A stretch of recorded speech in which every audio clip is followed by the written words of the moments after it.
Here we have a new 2024 Ford Explorer. This one comes in the ST line trim level with 4-wheel drive. Color's agate black metallic. And then we have the ebony ActiveX interior with the red stitching. Powertrain consists of a 2.3 liter turbocharged 4-cylinder engine, made it to a 10-speed automatic transmission. So last year for this body style here, it is one of my favorites though. It's grown on me over the years. LED headlamps, LED daytime running lights, and LED fog lights. And it's just a nice sophisticated look. And depending on what trim level you go with, it kind of makes a big difference in how these look. And that's one of the reasons I like them so much. Now down here to the wheels, we do get these 20-inch painted aluminum wheels. I like how those, like the two-tone kind of goes with the agate black here. 12-speaker B&O sound system, power door lock controls, power windows, power mirrors. We have power folding mirrors, and those have blind spot monitors in them. And then the rear window lock is there. And I like the kind of piano black trim right here. That looks really good going with the red stitching and then the black of the door panel. So hit this twice to pop the hood. I'm gonna turn the AC controls down a little bit, a little loud. Headlamp controls are there, power lift gate, and then we do have a manual tilt and telescoping steering wheel. There's a power driver seat, 2-way power lumbar support. So like the seat design, I like the bolsters too, but I really just love how the red stitching goes with the black of the inserts as well as the ActiveX on the outside. But I have that seat up front adjusted for someone of my size, being 6'3" with longer legs. We're gonna check out the rear seat room in a minute. It's kind of hard to see, but basically this is 27% US Canadian, finally assembled in Chicago, and the engine and transmission come from the US. So just interesting fun facts there. There's a door panel for the rear. Let's go ahead and sit in the back here. Make sure the seat's all the way back. So that's my leg room there. Not bad, especially since this is 3 rows. I like that we get the seat back pockets on both sides. Rear AC controls, fan speed. We can power the whole system on or off, adjust temperature. Then there's a 12-volt there and 2 USB-C ports right in there. And then bottle holders fold down right there. But there's a view of the front from back here. And just really good headroom back here. That's one thing I forgot to mention. It's just really impressive. And then I like that we have the bigger hanger hooks so we can hang our shirts, maybe even a whole uniform if you need to. And there's a view of the 3rd row. And you can see with the seat all the way back, that's the space. I think I can fit back there. I don't know how comfortable it'll be, but we're gonna try it. It is a skinny middle seat to get through. So that's my space back here. So not terrible. Again, this is mostly meant for smaller children because most of us adults are not necessarily sitting in the 3rd row, but you can kind of fold that and then it'll move forward to get out and you don't have to go through this kind of skinny middle spot here. I'm actually gonna see if I can get out that way. But we do get a bottle holder here and then little storage throughout. But let's go ahead and make our way towards the back. All right, it's harder than I thought it was gonna be, but I can make do.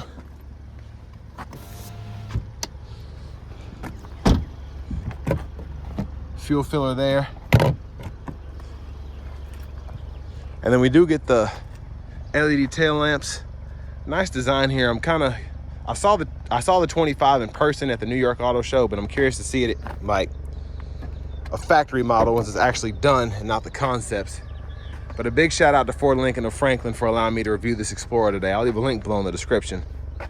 If you want to fold these seats down, pull up here, and then they'll fold flat when the seats are up far enough, and then you can just pull up to get it back. Let's go ahead and close this up. There's quite a bit going on back there. Now this one does have that Class 4 trailer hitch. So there's that right there.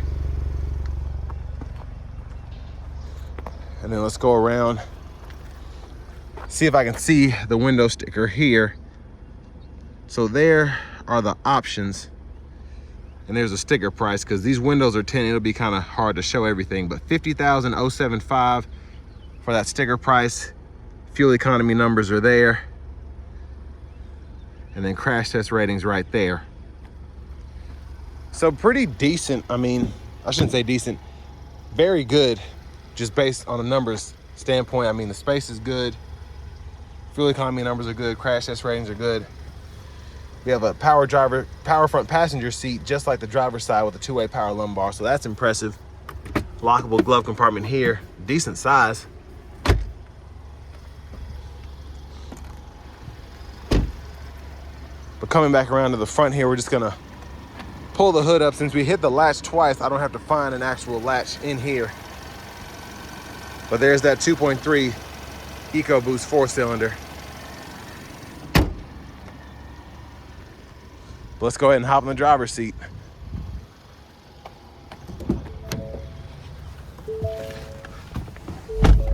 So nice sporty leather wrap steering wheel. It looks very nice, feels very nice. There's a horn there. Now over here to the radio, I believe this is Sync 3.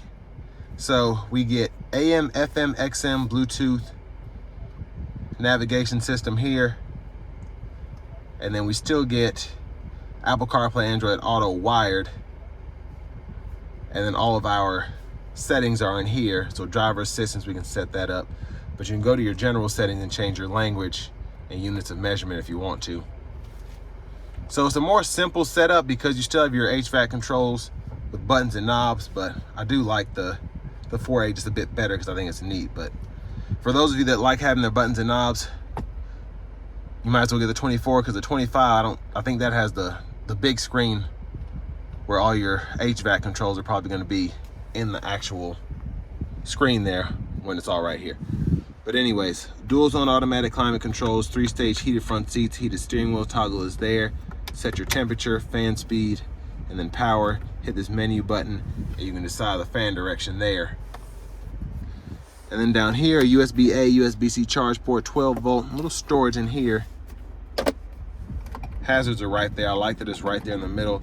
Volume, you can click that to turn the audio off.